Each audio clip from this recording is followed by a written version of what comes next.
আসসালামু আলাইকুম। আজকে আপনাদের সবাইকে জানাবো থ্যালাসেমিয়া আসলে কী?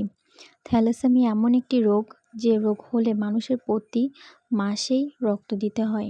থ্যালাসেমিয়ার অনেক প্রকারভেদ আছে। তার মধ্যে সবথেকে কঠিন এবং মারাত্মক হলো মেজর। আর ফাতেমা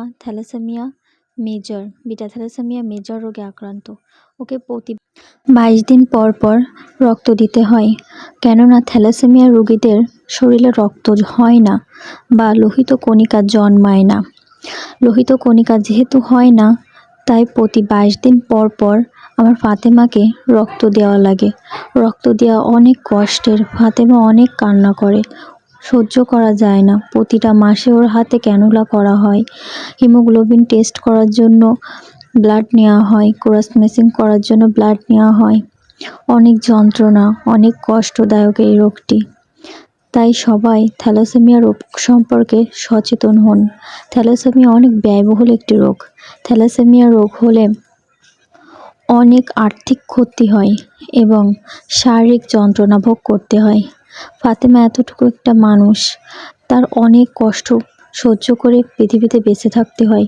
বেঁচে থাকার জন্য প্রতিটা মাসেই ওকে রক্ত নিতে হয়। ও আমাকে হাসপাতালে যাওয়ার আগেই বলে, আম্মু তুমি আমার হাসপাতালে নিয়ে যাইও না, রক্ত দিও না আম্মু, আমার অনেক ব্যথা লাগে, অনেক কষ্ট লাগে। বায়না করে অনেক। তারপরও ওকে বাঁচানোর জন্য, সুস্থ রাখার জন্য ও দিতে না চাইলেও অনেকটা ভুলিয়ে ভালিয়ে ওকে রক্ত দেওয়া হয়।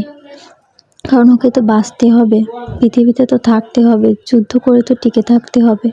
আমরা অনেকেই জানি না থ্যালাসেমিয়া রোগটি আসলে কী।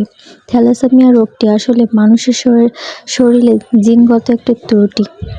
যখন বাবা এবং মা উভয়ে থ্যালাসেমিয়ার বাহক হয়, তখন সন্তান হয় থ্যালাসেমিয়া মেজর। আর আমার ফাতেমা আমরা অনেকেই জানি না যে আমাদের শরীরে থ্যালাসেমিয়ার বাহক বা আমরা থ্যালাসেমিয়ার বাহক, অথচ আমরা সুস্থ আছি। কিন্তু আমরা অনেকেই জানি না যে আমরা থ্যালাসেমিয়ার বাহক। এর কারণে যখন আমরা বিবাহ করি যাকে, সেও যদি থ্যালাসেমিয়ার বাহক হয়, তখন সন্তান হয়ে যায় পেশেন্ট। এই আমাদের না জানার কারণেই থ্যালাসেমিয়া রোগটি দিন দিন বৃদ্ধি পেয়ে চলেছে, অসচেতনতার কারণে। আমরা যদি বিষয়গুলো জানি এবং সবাইকে জানতে সাহায্য করি, তাহলে হয়তো বা ফাতেমার মতো আর কোনো ফাতেমা থ্যালাসেমিয়া রোগ নিয়ে পৃথিবীতে আসবে না। এই রোগটা যেমন কষ্টকর, তেমনই জানি না যে কতদিন এই রোগীটা পৃথিবীতে বেঁচে থাকবে। আর যতদিনই বেঁচে থাকবে, আল্লাহ যতদিন সুস্থ না করবে বা আল্লাহ যদি না চায়, তাহলে তার সারা জীবনই রক্ত দিতে দিতে যেতে হবে। তার প্রতিটা মাসেই যন্ত্রণায় কষ্ট ভোগ করে শরীরে রক্ত দিতে হবে।